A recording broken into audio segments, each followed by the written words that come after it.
Okay, dito naman, syempre naka-carbon siya na yung takip ng tangke. Ayan. Tapos racing seat. Ay, hindi pa siya, racing Racing seat. seat. Pero hindi siya masyado mataas. So, sakto lang siya. Magandang tingnan.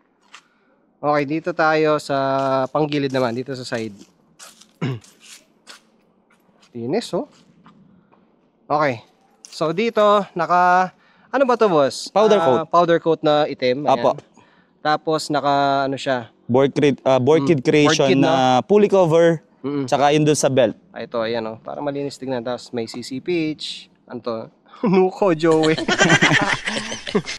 Ayan. Tapos, may palaman. Ako po, ano yung palaman na yun? 7mm na palaman. Ayan, oh. Sige, sa engine na tayo.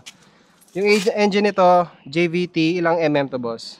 JBT na 66. 66mm bore. Tapos yung crank niya, 6mm. 6mm Plus no? 6. Plus 6. Plus 6 Tapos na crank. TRF head TRF head na 2225 po. 2225. Yes Tapos, anong internals nito, boss? Hindi. Ano lang, Aerox type Aerox. pa rin. Non-VVA o? Non-BBA, delete BBA po. Ayun, wala na siya VVA. Tapos, syempre, naka-Koso na water pump.